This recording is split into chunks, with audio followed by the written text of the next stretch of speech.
शान्त्यर्थं धारयेत् शुक्लं वस्त्रं वश्येथ रक्तिमम् अभिचारे नीलवर्णं पीतवर्णं धनागमे शान्त्यर्थं धारयेत् शुक्लं वस्त्रं वश्येथ रक्तिमम् अभिचारे नीलवर्णं पीतवर्णं धनागमे शान्त्यर्थं धारयेत् शुक्लं वस्त्रं वश्येथ रक्तिमम् अभिचारे नीलवर्णं पीतवर्णं धनागमे शान्त्यर्थं धारयेत् शुक्लं वस्त्रं वश्येथ रक्तिमम् अभिचारे नीलवर्णं पीतवर्णं धनागमे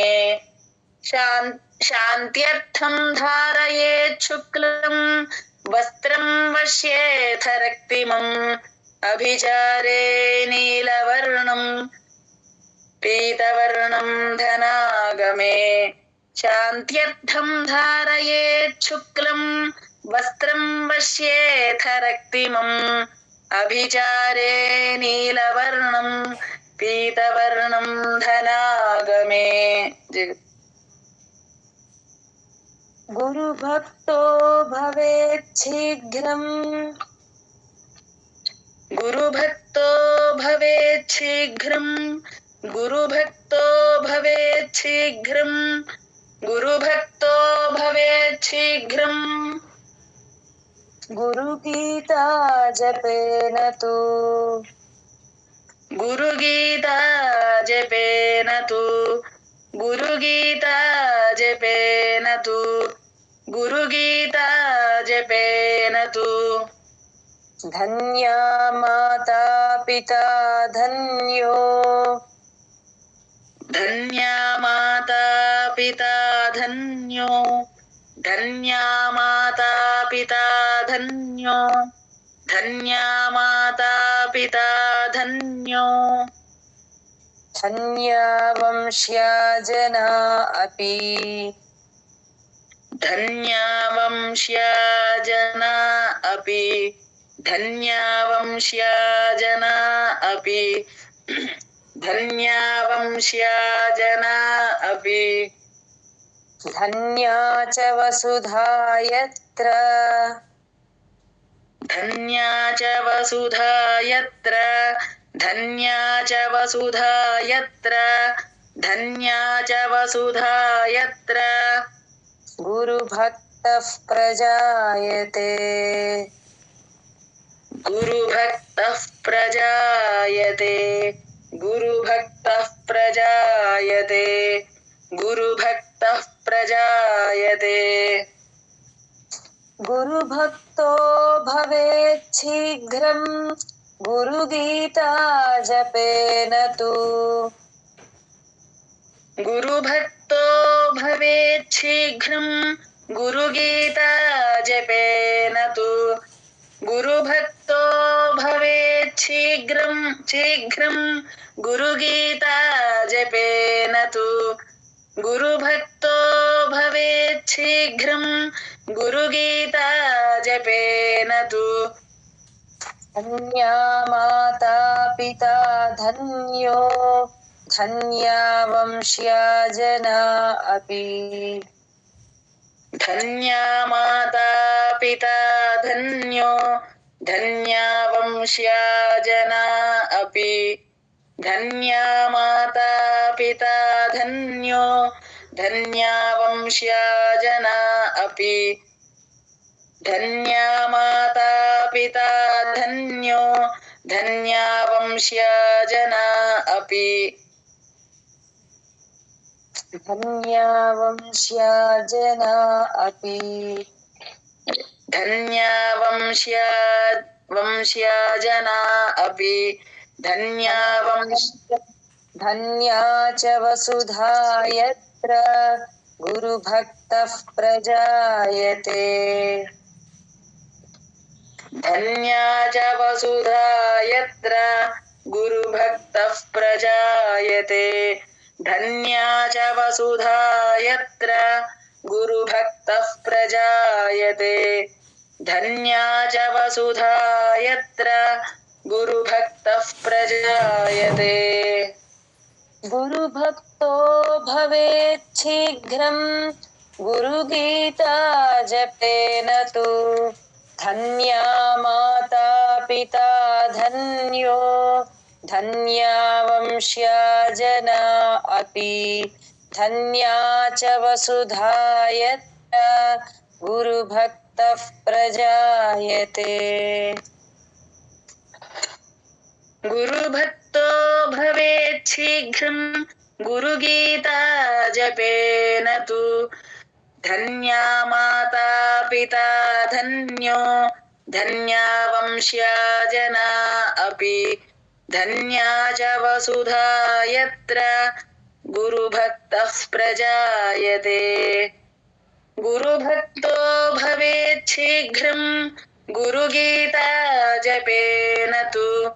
धन्या माता पिता धन्यो धन्या वंश्या जना अपि धन्या वंश्या जना अपि धन्या च वसुधा यत्र गुरुभक्तः प्रजायते गुरुभक्तो भवेत् शीघ्रं गुरुगीता जपेन तु धन्या माता पिता धन्यो धन्या वंश्या जना अपि धन्या च वसुधा यत्र गुरुभक्तः प्रजायते गुरुभक्तो भवेत् शीघ्रं गुरुगीता जपेन तु धन्या माता पिता धन्यो धन्या वंश्या जना अपि धन्या च वसुधा यत्र गुरुभक्तः प्रजायते गुरुभक्तो भवेत् शीघ्रं गुरुगीता जपेन तु धन्या माता पिता धन्यो धन्या वंश्या जना अपि धन्या च वसुधा यत्र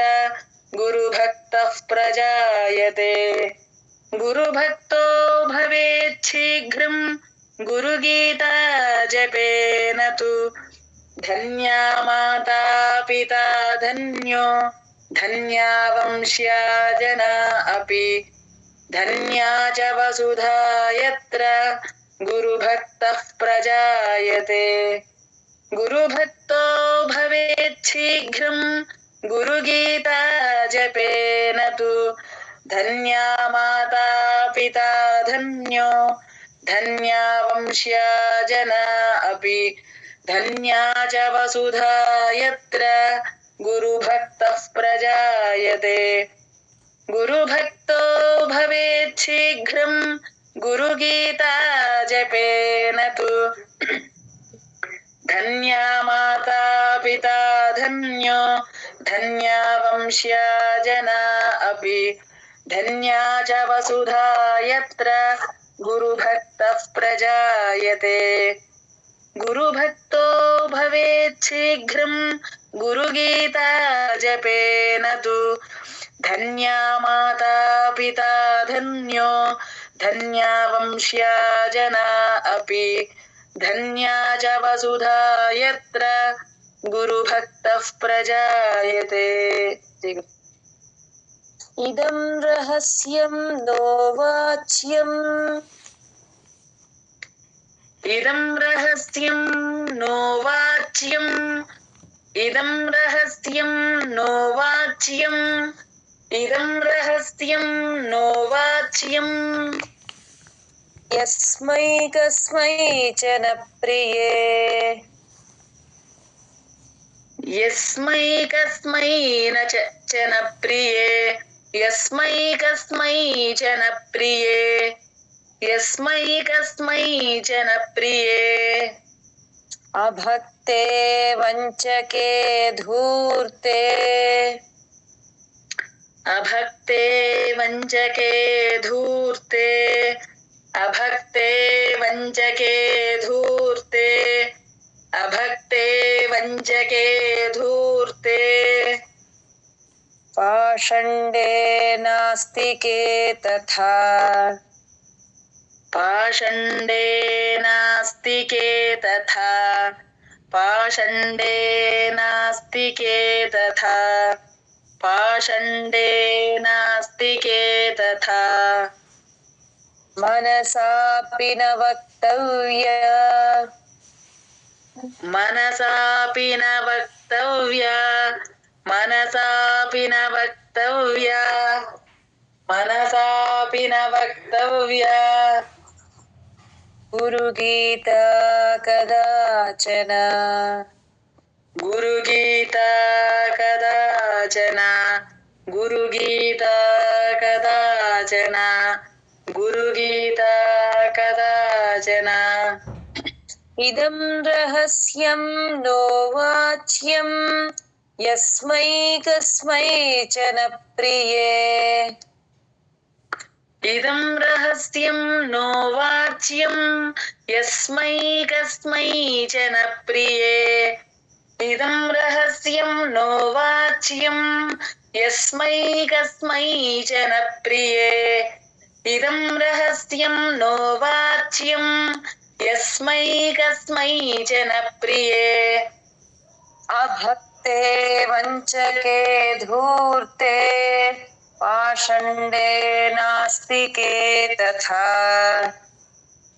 अभक्ते वञ्चके धूर्ते पाषण्डे नास्तिके तथा अभक्ते वञ्चके धूर्ते पाषण्डे नास्तिके तथा अभक्ते वञ्चके धूर्ते पाषण्डे नास्तिके तथा मनसापि न वक्तव्या गुरुगीता कदाचन मनसापि न वक्तव्या गुरुगीता कदाचन मनसापि न वक्तव्या गुरुगीता कदाचन मनसापि न वक्तव्या गुरुगीता कदाचन इदं रहस्यं नो वाच्यं यस्मै कस्मैचन प्रिये अभक्ते वञ्चके धूर्ते पाषण्डे नास्तिके तथा मनसापि न वक्तव्या गुरुगीता कदाचन इदं रहस्यं नो वाच्यं यस्मै कस्मैचन प्रिये अभक्ते वञ्चके धूर्ते पाषण्डे नास्तिके तथा मनसापि न वक्तव्या गुरुगीता कदाचन इदं रहस्यं नो वाच्यं यस्मै कस्मैचन प्रिये अभक्ते वञ्चके धूर्ते पाषण्डे नास्तिके तथा मनसापि न वक्तव्या गुरुगीता कदाचन इदं रहस्यं नो वाच्यं यस्मै कस्मैचन प्रिये अभक्ते वञ्चके धूर्ते पाषण्डे नास्तिके तथा मनसापि न वक्तव्या गुरुगीता कदाचन इदं रहस्यं नो वाच्यं यस्मै कस्मैचन प्रिये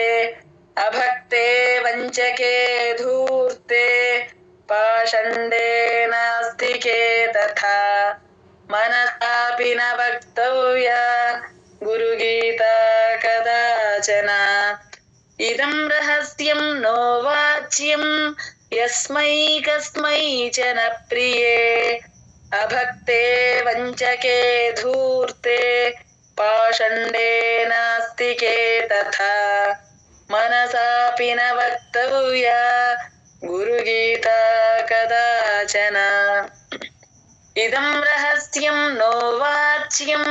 यस्मै कस्मै च न प्रिये अभक्ते वञ्चके धूर्ते पाषण्डे नास्तिके तथा मनसापि न वक्तव्या गुरुगीता कदाचन इदं रहस्यं नो वाच्यं यस्मै कस्मै च न प्रिये अभक्ते वञ्चके धूर्ते पाषण्डे नास्तिके तथा मनसापि न वक्तव्या गुरुगीता कदाचन इदं रहस्यं नो वाच्यं यस्मै कस्मै च न प्रिये अभक्ते वञ्चके धूर्ते पाषण्डे नास्तिके तथा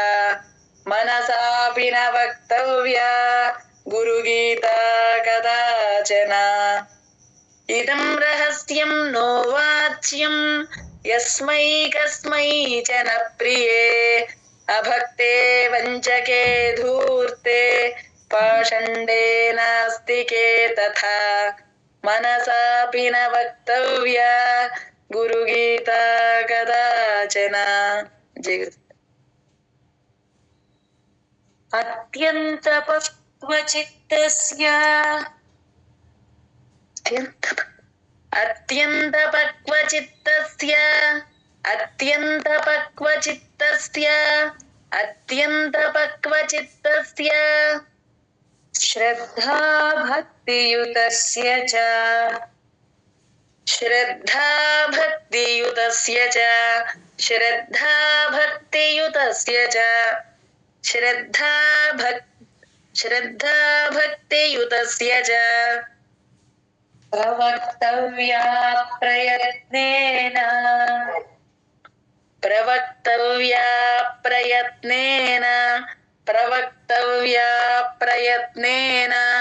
प्रवक्तव्या प्रयत्नेन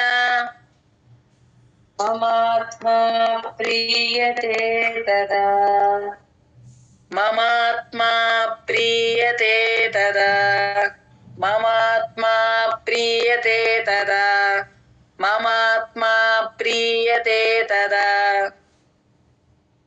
अत्यन्तपक्वचित्तस्य श्रद्धा भक्तियुतस्य च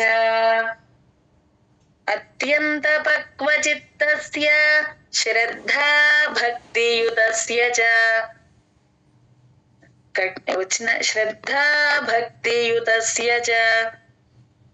అత్యంత పక్వ వచ్చిందండి అక్కడ శ్రద్ధా భక్తియుతస్య చ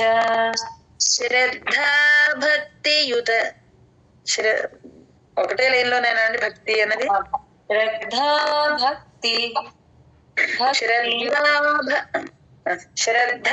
భక్తియుతస్య చ అత్యంత పక్వచిత్తస్య శ్రద్ధా భక్తియుతస్య చ అత్యంత పక్వచిత్తస్య శ్రద్ధా భక్తియుతస్య చ ప్రవక్తవ్యా ప్రయత్నేన మమాత్మా ప్రీయతే తదా ప్రవక్తవ్యా ప్రయత్నేన మమాత్మా ప్రీయతే తదా ప్రవక్తవ్యా ప్రయత్నేన మమాత్మా ప్రీయతే తదా ప్రవక్తవ్యా ప్రయత్నేన మమాత్మా ప్రీయతే తదా అత్యంతపక్వచిత్తస్య శ్రద్ధా భక్తియుతస్య చ ప్రవక్తవ్యా ప్రయత్నేన మమాత్మా ప్రీయతే తదా అత్యంతపక్వచిత్తస్య శ్రద్ధా భక్తియుతస్య చ ప్రవక్తవ్యా ప్రయత్నేన మమాత్మా ప్రీయతే తదా అత్యంతపక్వచిత్తస్య శ్రద్ధా భక్తియుతస్య చ ప్రవక్తవ్యా ప్రయత్నేన ममात्मा प्रीयते तदा अत्यन्तपक्वचित्तस्य श्रद्धा भक्तियुतस्य च प्रवक्तव्या प्रयत्नेन ममात्मा प्रीयते तदा अत्यन्तपक्वचित्तस्य श्रद्धा भक्तियुतस्य च प्रवक्तव्या प्रयत्नेन ममात्मा प्रीयते तदा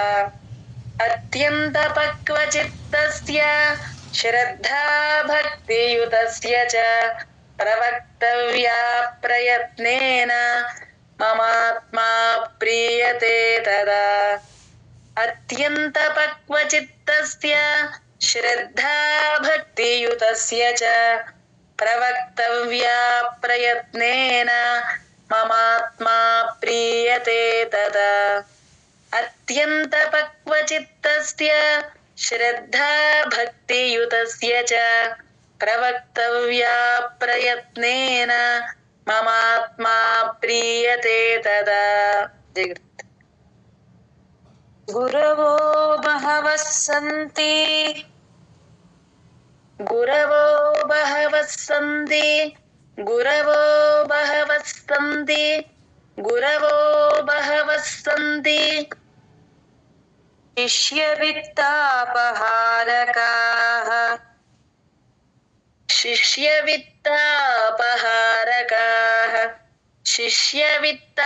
वित्तापहारकाः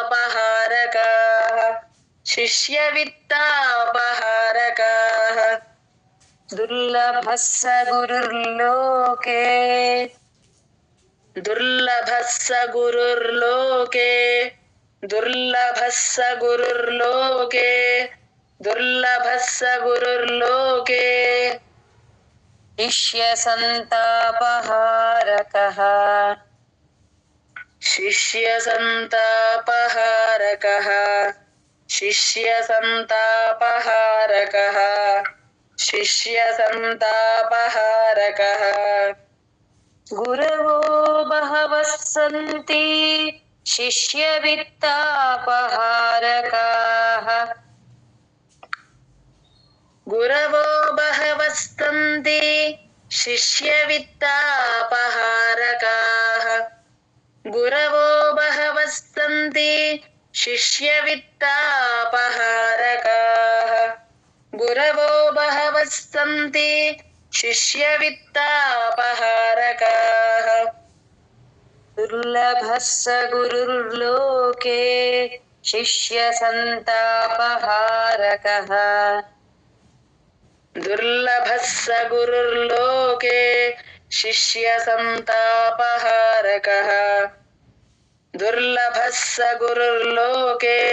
शिष्यसन्तापहारकः दुर्लभः स गुरुर्लोके शिष्यसन्तापहारकः गुरवो बहवः सन्ति शिष्यवित्तापहारकाः दुर्लभः स गुरुर्लोके शिष्यसन्तापहारकः गुरवो बहवः सन्ति शिष्यवित्तापहारकाः दुर्लभः स गुरुर्लोके शिष्यसन्तापहारकः गुरवो बहवः सन्ति शिष्यवित्तापहारकाः दुर्लभः स गुरुर्लोके शिष्यसन्तापहारकः गुरवो बहवः सन्ति शिष्यवित्तापहारकाः दुर्लभः स गुरुर्लोके शिष्यसन्तापहारकः गुरवो बहवः सन्ति शिष्यवित्तापहारकाः दुर्लभः स गुरुर्लोके शिष्यसन्तापहारकः गुरवो बहवः सन्ति शिष्यवित्तापहारकाः दुर्लभः स गुरुर्लोके शिष्यसन्तापहारकः गुरवो बहवः सन्ति शिष्यवित्तापहारकाः दुर्लभः स गुरुर्लोके शिष्यसन्तापहारकः गुरवो बहवः सन्ति शिष्यवित्तापहारकाः दुर्लभः स गुरुर्लोके शिष्यसन्तापहारकः गुरवो बहवः सन्ति शिष्यवित्तापहारकाः दुर्लभः स गुरुर्लोके शिष्यसन्तापहारकः ज्ञानहीनो गुरुं मन्यो ज्ञानहीनो गुरुं मन्यो ज्ञानहीनो गुरुं मन्यो ज्ञानहीनो गुरुं मन्यो मिथ्यावादी विडम्बकः मिथ्यावादी विडम्बकः मिथ्यावादी विडम्बकः मिथ्यावादी विडम्बकः स्वविश्रान्तिं न जानाति स्वविश्रान्तिं न जानाति स्वविश्रान्तिं न जानाति स्वविश्रान्तिं न जानाति परशान्तिं करोति किम् परशान्तिं करोति किम् परशान्तिं करोति किम् परशान्तिं करोति किम् ज्ञानहीनो गुरुं मन्यो मिथ्यावादी विडम्बकः ज्ञानहीनो गुरुं मन्यो मिथ्यावादी विडम्बकः ज्ञानहीनो गुरुं मन्यो मिथ्यावादी विडम्बकः ज्ञानहीनो गुरुं मन्यो मिथ्यावादी विडम्बकः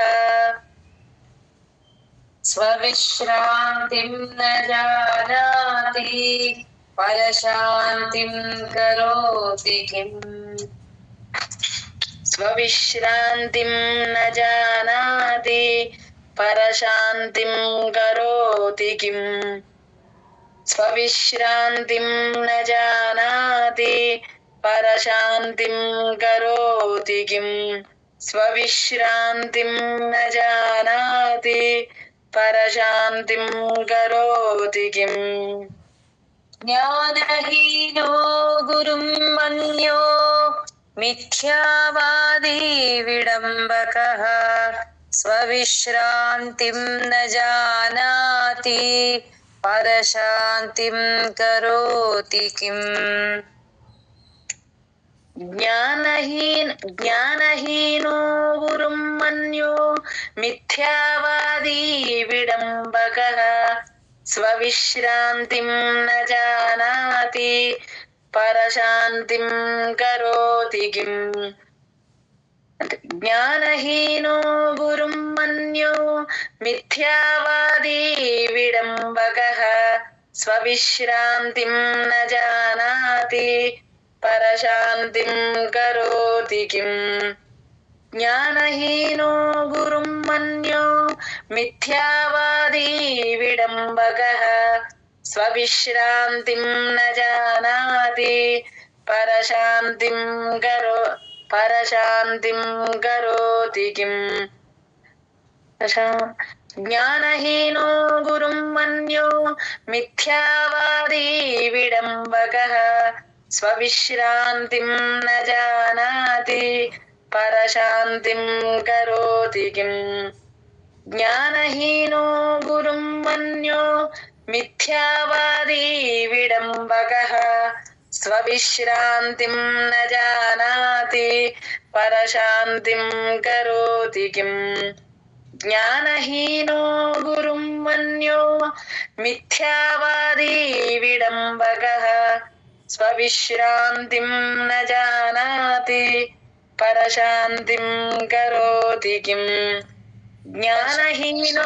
కరోతి కిం పరశాంతిం కరోతి కిం పరశాంతిం కరోతి కిం పరశాంతిం కరోతి కిం పరశాంతిం కరోతి కరోతి పరశాంతిం కరోతి కిం పరశాంతిం కరోతి కిం జ్ఞానహీనో గురుం మన్యు మిథ్యావాదీ విడంబకః స్వవిశ్రాంతిం న జానాతి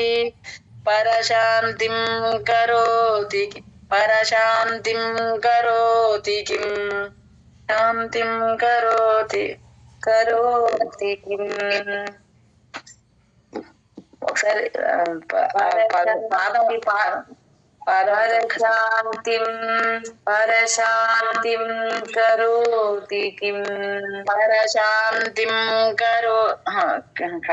పరశాంతిం కరోతి కిం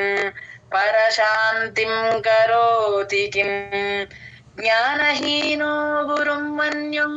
మిథ్యావాదీ విడంబకః స్వవిశ్రాంతిం న జానాతి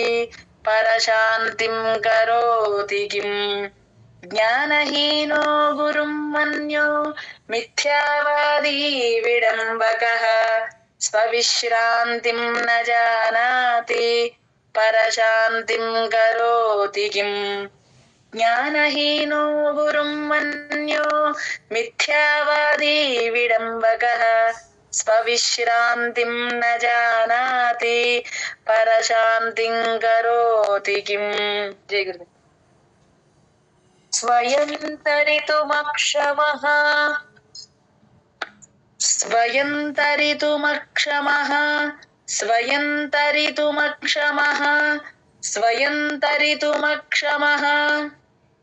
పరాన్నిస్తారయేత్ కథం పరాన్నిస్తారయేత్ కథం దూరే తం వర్జయేత్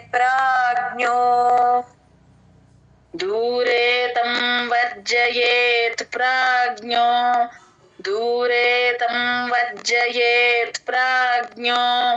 దూరే తం వర్జయేత్ ప్రాజ్ఞో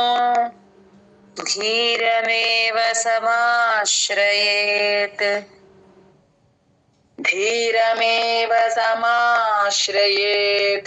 ధీరమేవ సమాశ్రయేత్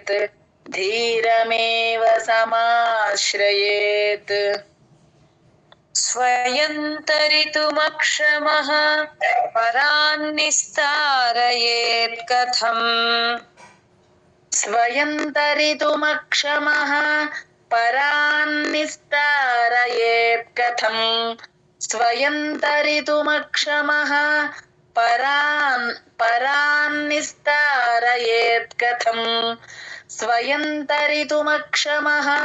పరాన్నిస్తారయేత్ కథం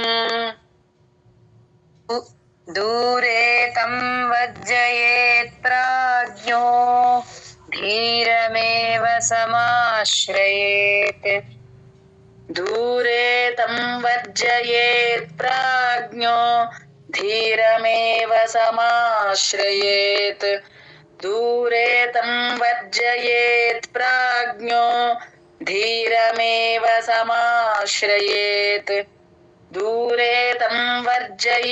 ప్రాజ్ఞో ధీరమేవ సమాశ్రయేత్ స్వయం తరితుమక్షమః పరాన్నిస్తారయేత్ కథం దూరే తం వర్జయేత్ ప్రాజ్ఞో ధీరమేవ సమాశ్రయేత్ స్వయం తరితుమక్షమః పరాన్నిస్తారయేత్ కథం दूरे तं वर्जयेत् प्राज्ञो धीरमेव समाश्रयेत् स्वयं तरितुमक्षमः परान्निस्तारयेत् कथम् दूरे तं वर्जयेत् प्राज्ञो धीरमेव समाश्रयेत् स्वयं तरितुमक्षमः परान्निस्तारयेत्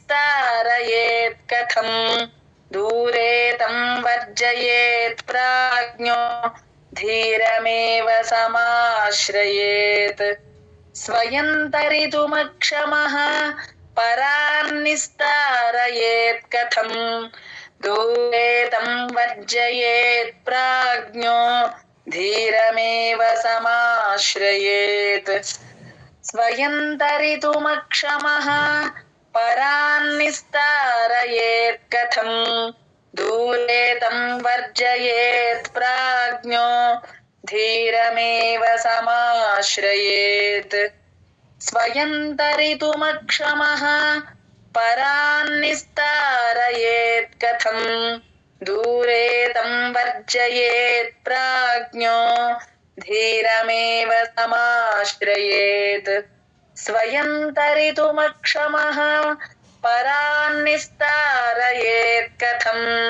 दूरे तं वर्जयेत् प्राज्ञो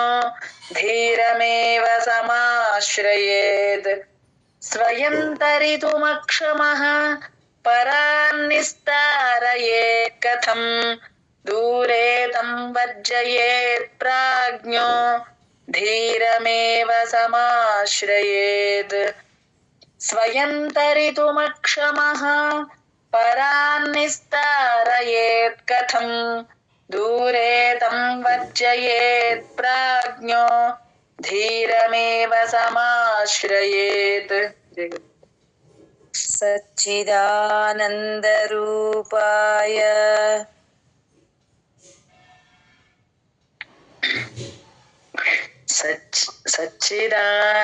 सच्चिदानन्दरूपाय सच्चिदानन्दरूपाय सच्चिदानन्दरूपाय व्यापिने परमात्मने व्यापिने परमात्मने व्यापिने परमात्मने व्यापिने परमात्मने नमः श्रीगुरुनाथाय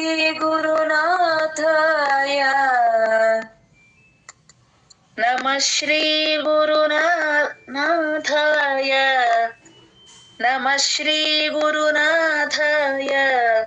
नमः श्रीगुरुनाथाय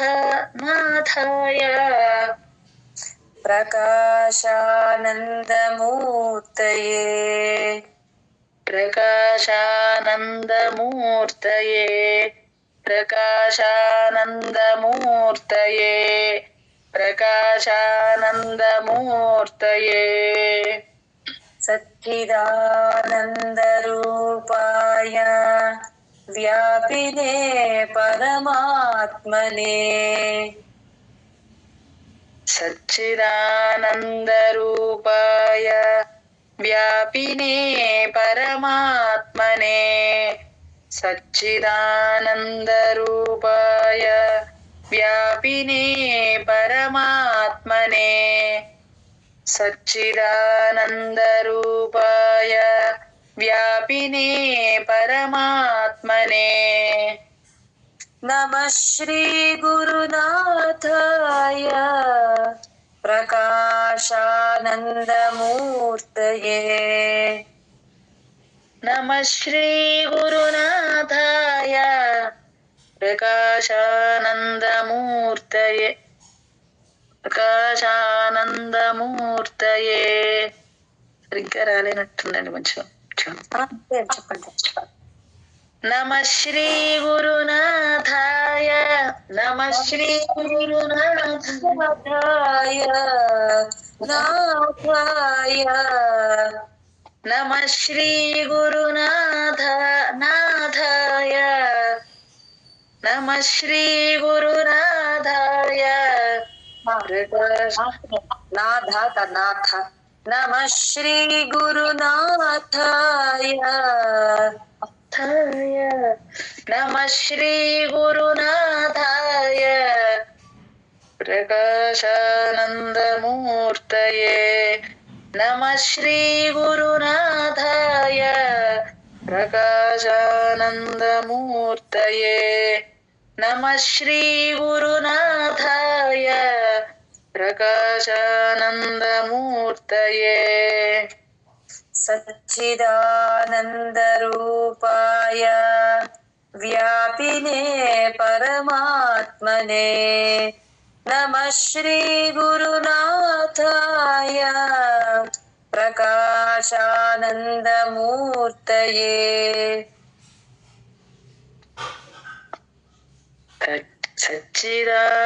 सच्चिदानन्दरूपाय व्यापिने परमात्मने नमः श्री गुरुनाथाय प्रकाशानन्दमूर्तये सच्चिदानन्दरूपाय व्यापिने परमात्मने नमः श्री गुरुनाथाय प्रकाशानन्दमूर्तये सच्चिदानन्दरूपाय व्यापिने परमात्मने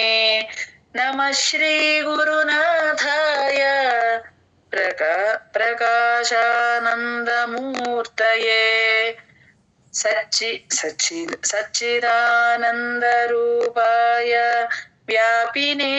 परमात्मने नमः श्री गुरुनाथाय प्रकाशानन्दमूर्तये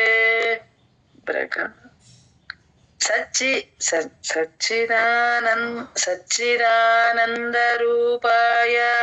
व्यापिने परमात्मने नमः श्री गुरुनाथाय प्रकाशानन्दमूर्तये सच्चिदानन्दरूपाय व्यापिने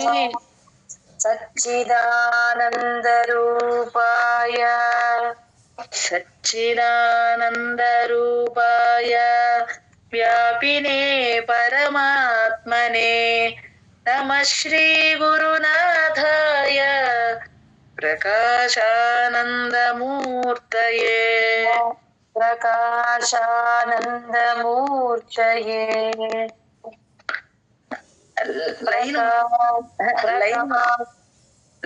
లైన్ మొత్తం చెప్పినప్పుడు అండి ఆ ప్రా ఎక్కడి నుంచి అందుకోవాలో అన్నది అర్థం కావట్లేదండి. అది నమః శ్రీ గురునాథాయ ప్రకాశానందమూర్తయే నమః శ్రీ గురునాథాయ ప్రకాశానందమూర్తయే సచ్చిదానందరూపాయ వ్యాపినే పరమాత్మనే నమః శ్రీ గురునాథాయ ప్రకాశానందమూర్తయే సచ్చిదానందరూపాయ వ్యాపినే పరమాత్మనే నమః శ్రీ గురునాథాయ ప్రకాశానందమూర్తయే.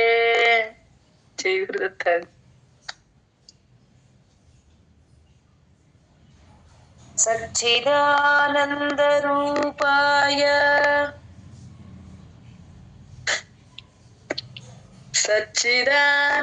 సచ్చిదానందరూపాయ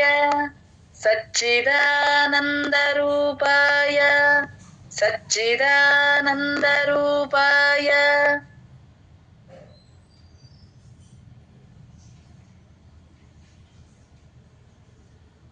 కృష్ణాయ క్లేశహారిణే కృష్ణాయ క్లేశహారిణే కృష్ణాయ క్లేశహారిణే కృష్ణాయ క్లేశహారిణే నమో వేదాంత వేద్యాయ నమో వేదాంత వేద్యాయ నమో వేదాంత వేద్యాయ నమో వేదాంత వేద్యాయ గురవే బుద్ధి సాక్షిణే గురవే బుద్ధి సాక్షిణే గురవే బుద్ధి సాక్షిణే గురవే బుద్ధి సాక్షిణే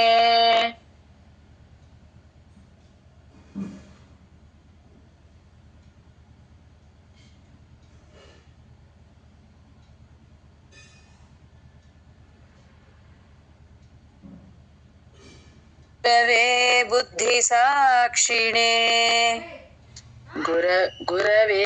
బుద్ధి సాక్షిణే గురవే బుద్ధి గురవే బుద్ధి సాక్షిణే గురవే బుద్ధి సాక్షిణే గురవే బుద్ధి సాక్షిణే గురవే బుద్ధి సాక్షిణే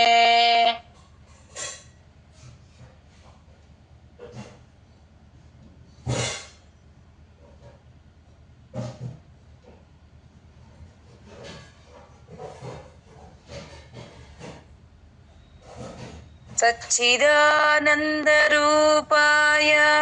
కృష్ణాయ క్లేశహారిణే సచ్చిదానంద రూపాయ సచ్చిదానంద సచ్చిదానంద రూపాయ కృష్ణాయ క్లేశహారిణే కృష్ణాయ క్లేశహారిణే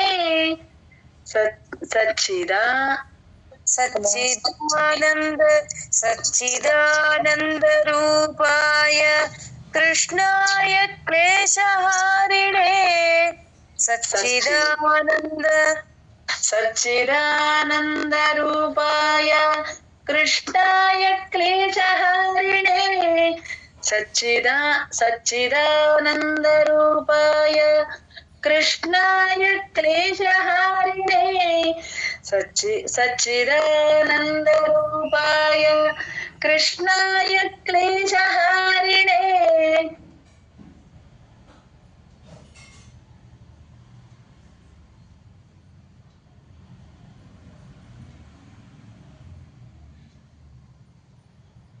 నమో వేదాంత వేద్యాయ గురవే బుద్ధి సాక్షిణే నమో వేదాంత వేద్యాయ గురవే బుద్ధి సాక్షిణే నమో వేదాంత వేద్యాయ గురవే బుద్ధి సాక్షిణే నమో వేదాంత వేద్యాయ గురవే బుద్ధి సాక్షిణే గురవే బుద్ధి సాక్షిణే గురవే బుద్ధి సాక్షిణే గురవే బుద్ధి సాక్షిణే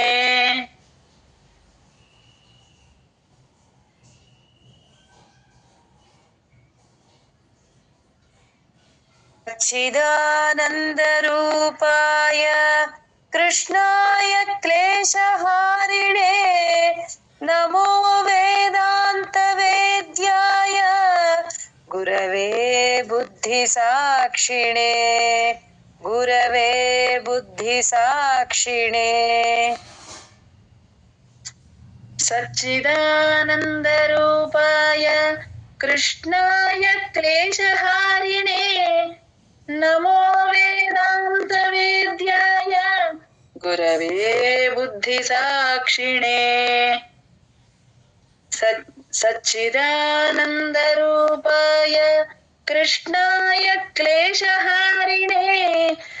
నమో వేదాంత వేద్యాయ గురవే బుద్ధి సాక్షిణే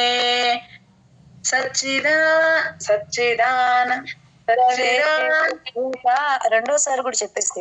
గురవే బుద్ధి సాక్షిణే రెండోసారి కూడా చెప్తున్నారండి ఇప్పటిదాకాను.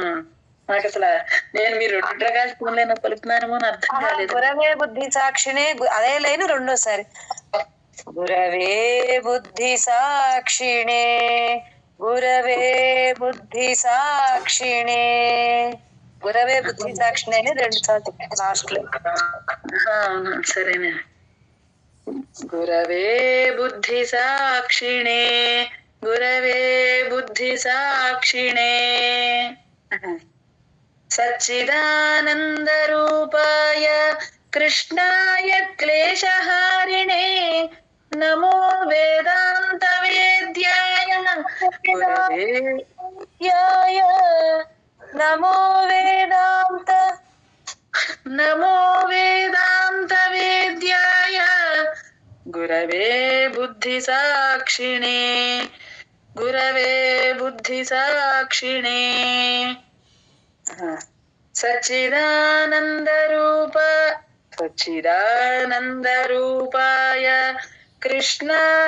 కృష్ణానంద రూపాయ సచ్చిదానంద రూపాయ కృష్ణాయ క్లేశహారిణే నమో వేదాంత వేద్యాయ గురవే బుద్ధి సాక్షిణే